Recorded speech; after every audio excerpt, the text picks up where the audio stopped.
Hello मेरे प्यारे साथियों, आप सभी कैसे हो? आशा करती हूँ कि सब बहुत ही मस्त होंगे और मन लगाकर पढ़ाई कर रहे होंगे।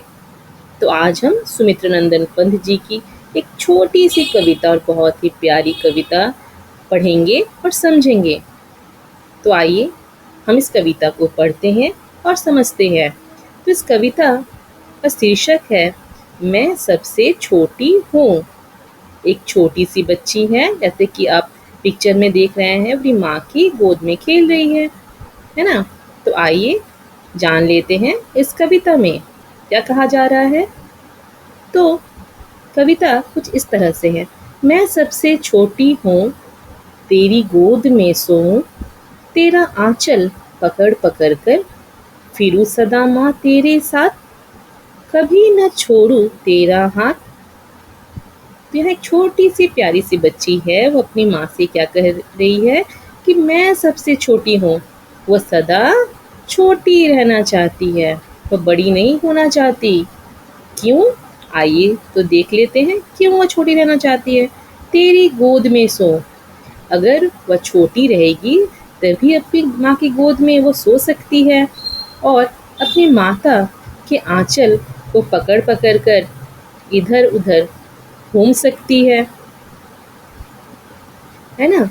और कभी ना छोड़ू तेरा हाथ, वो बच्ची, वे प्यारी सी बच्ची कहती है कि माँ मैं सदा तुम्हारा हाथ पकड़ कर रखूं, मैं कभी तुम्हारा हाथ नहीं छोड़ना चाहती।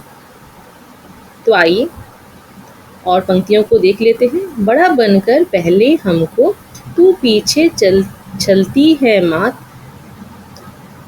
हाथ पकड़कर फिर सदा हमारे साथ नहीं फिरती दिन रात। तो बच्ची कहती है कि हम अगर बड़े हो जाएं तो तू पीछे चलती है माता, हाथ पकड़कर फिर हमारे साथ नहीं चलती है और हमेशा हमारे साथ दिन रात हमारे साथ नहीं रहती है। इसलिए वो बच्ची चाहती है कि वो छोटी ही बनी रहे, वो बड़ी होना नहीं चाहती, ताकि वो अपनी माँ के प्यार भरा स्पर्श, अपने माँ का साथ वो छोड़ना नहीं चाहती, उससे बिछुड़ना नहीं चाहती। इसीलिए वो हमेशा छोटी बनी रहना चाहती है। आइए और कुछ पंक्तियों को हम पढ़ते हैं और समझते हैं। अपने कर से खिला खुला मुख, धूल पोछ सज्जित कर गात, थमा खिलौने नहीं सुनाती, हमें सुखद परियों की बात।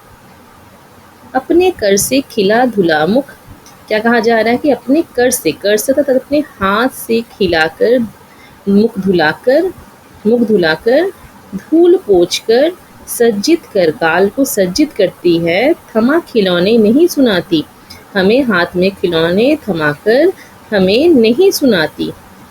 हमें सुखद परियों की बात, हमें परियों की सुखद जो परियों की बात है वह हमें तुम नहीं सुनाती। ऐसी बड़ी ना हूँ मैं, अर्थात वो बच्ची कहती है कि मैं बड़ी इसलिए नहीं बनना चाहती, मैं बड़ी इसलिए नहीं होना चाहती कि मैं आपके हाथ का खाना नहीं आप फिर मुझे खिलाइएगा, फिर आपने मेरे मुंह को धुलाकर साफ भी नहीं कीजिएगा, और मुझे जैसा अभी मुख को धुलाकर साफ कर देती हो, उसमें सज्जित कर देती हो, हमारे हाथ में खिलौने को थमा देती हो, हमें परियों की कहानी सुनाती हो। अगर मैं बड़ी हो जाऊं तो आप मुझे इस तरह से अपने हाथ से खाना नहीं खिलाएंगे, हमारे धूल को पोछेंगे नहीं, हमें सज्जित नहीं करेंगे। अतः मैं छोटी ही रहना चाहती हूँ, मैं बड़ी नहीं होना चाहती। ऐसी बड़ी न होऊं मैं, तेरा स्नेह न खोऊं मैं। तो बच्ची कहती है कि ऐसे बड़ी होकर मैं तुम्हारे स्नेह को नहीं खोना चाहती, मैं तुम्हारे स्नेह से वंचित नहीं होना चाहती, तुम्हारे प्यार भरे स्पर्श को, तुम्हारे स्नेह को मैं सदा अपने पास संजोए रखना चाहती हूँ। तेरे अंचल की छाया में, तेरे अंचल की छाया में जो माता की छाया होती है, दुनिया में सबसे प्यारी सी छाया होती है। बच्चों को लगता है कि वो छाया उसे हर विपदा से, हर तकलीफ से बचा सकती है। तो वो कहती है, बच्ची तेरे अंचल की छाया में छिपी रहूं, निष्प्रिय निर्भय, कहूँ कहूँ दिखा दे चंद्रोदय। तो बच्ची कहती है कि मैं सदा तुम्हारे ही आंचल में छिपी रहना चाहती हूँ, ताकि मैं निर्भय होकर बिना डरे हाँ, मैं अपनी माता की आँचल में छिपी रहना चाहती हूँ।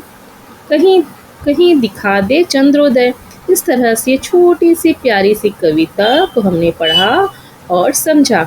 एक छोटी सी प्यारी सी बच्ची है, मैं संक्षेप में एक बार फिर से बता देती हूँ। एक छोटी सी प्यारी सी बच्ची है जो बड़ी नहीं होना चाहती, ताकि उसकी माँ की गोद को वो गोद का स्पर्श जो है वो गोद में सो नहीं सकती अगर बड़ी हो जाए तो।